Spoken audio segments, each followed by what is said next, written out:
I recently did a variation of this stained glass watercolor techniques project with some wonderful homeschooling students I got to teach. I wanted to show them different watercolor techniques, but in a way that would give them a finished project as they learned. We'll be learning different techniques such as wet on wet, salt, and more. It's also completely customizable.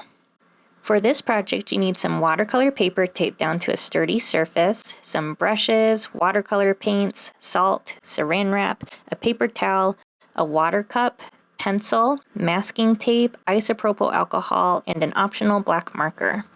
The first thing that you want to do is tape your paper to a board to prevent the paper from warping. To create the cross, you want to cut 2 pieces of masking tape and press the tape down in a cross formation in the center of your paper. The tape is actually our first technique, resist. A resist is when we use something like tape, masking fluid, or a wax crayon to block off the paper to prevent watercolor paint from getting on the paper. We want one of the pieces of tape to be long, and that one is going to go straight up and down across your paper, and the other piece of tape is going to be much shorter and it's going to go side to side across the big piece. I used a pencil to draw lines all across my paper to create the stained glass pieces around the cross. You can make it symmetrical or all different sizes and shapes. This step could also be done with skinnier masking tape or masking fluid. You need at least 12 spots around your cross for each of the different techniques I'm going to show you, and there are so many different watercolor techniques out there, but these are just a few of my favorites and my most used when I paint.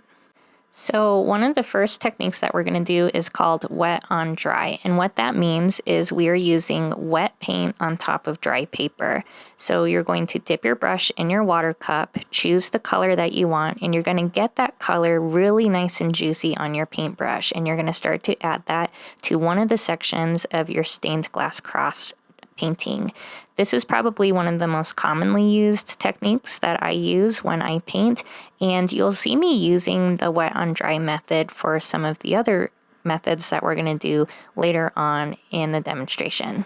If you want the color to be stronger, you can layer more of that paint directly on top of it, creating a second layer of color. The second method is called wet on wet. So you want to make sure that you have a clean brush and you are grabbing some water from your cup, and you're going to take that water and lay it directly on top of your paper in the next little section that you want to fill in with some color. So I'm going to be using the exact same color that I used for the wet on dry method, so you can see the difference between these two techniques. I get my brush nice and juicy with the same color that I used before, but this time you'll notice that when I add that wet watercolor paint on top of the wet paper, the wet paper causes that watercolor paint to spread and bleed. It looks a little bit more diluted, so this is a really fun method as well.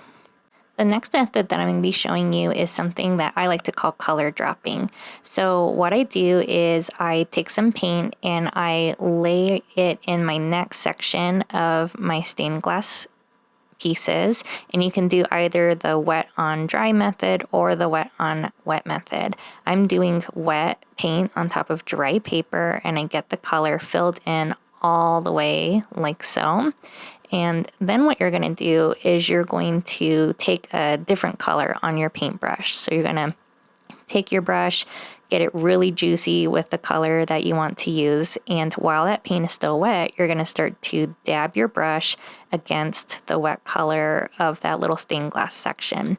And that new color that you're adding, it's going to kind of spread and kind of bleed because the wet paper underneath is spreading it because it's still really watery. So I think this one is a really fun one to do to get lots of different kinds of colors. It's really unpredictable, and it's fun to see how the different colors interact and spread and mingle with each other.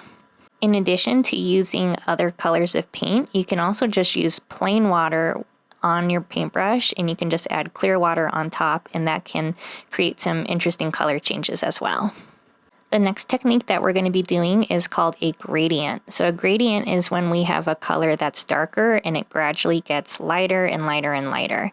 So I start off with some juicy watercolor paint on my paintbrush and I'm painting wet on dry. I put some of that really strong dark color down first, and then I dip my paintbrush into some water to get some of the paint off of it. And when I add that little bit of water underneath, it kind of dilutes the paint and makes it a little bit lighter. I can keep making it lighter and lighter by cleaning off my brush in my water cup, swishing it around, and adding that water from my brush to the paper. Basically, the brighter that you want that color to be, the more water you want to add to that little section. So you just keep adding more and more water for as light as you want that color to get. You can also always go back and add more of the original color to any parts of that section if you want that gradient to be darker in some areas. The next technique I'm going to show you is color blending. So we're going to have two different colors that are going to meet in the middle and blend in with each other. So on one end of your stained glass, you're going to paint one color, and I'm just doing wet paint on dry paper. I'm cleaning out my brush, and then on the opposite end, I'm going to be adding my second color.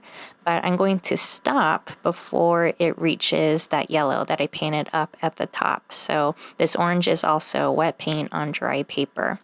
Once I get the color put down on my paper, I'm going to take my paintbrush, I'm going to rinse it out in my cup to get all that orange out of it. And then in the middle where the colors touch each other, I'm going to wiggle my brush back and forth with that clean brush. And because there's nothing on the paintbrush, it nicely mixes together the yellow and the orange where they meet and touch each other in the middle. You can always go back and add extra yellow or extra orange or whatever colors that you're using to kind of deepen the colors or help them further mix together. The next technique I'm going to demonstrate is something called lift. So when you lift something from a watercolor, you're removing the color from that spot. So what I'm doing is I'm filling in this little section with some green paint. I'm doing the wet on dry method. And while this paint is still wet, I can use something like a Q-tip or a paper towel or even a clean brush to lift the watercolor paint off of the paper.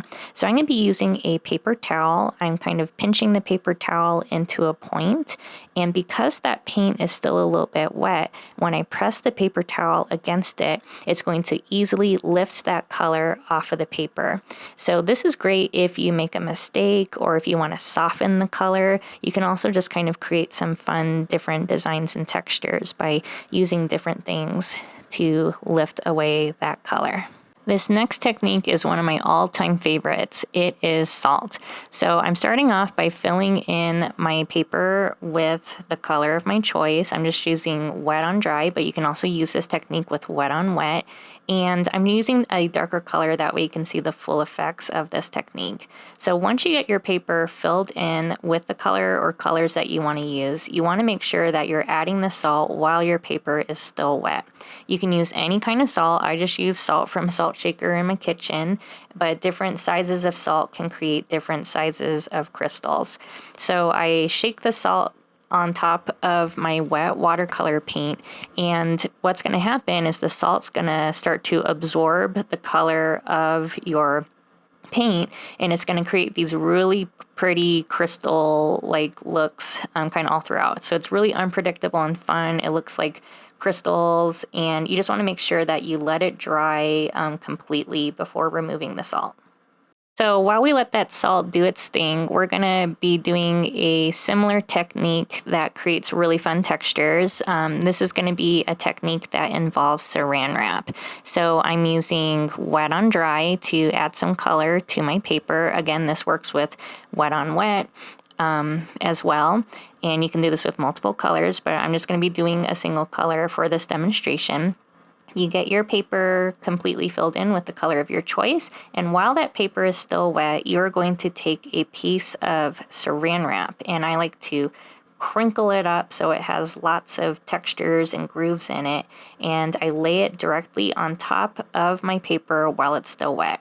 You have to let the paper and the paint completely dry before removing the Saran Wrap, but it can create some really interesting and unique textures. So at the end of this demonstration, I'll remove the Saran Wrap. That way you can see how it looks like once it's completely dried.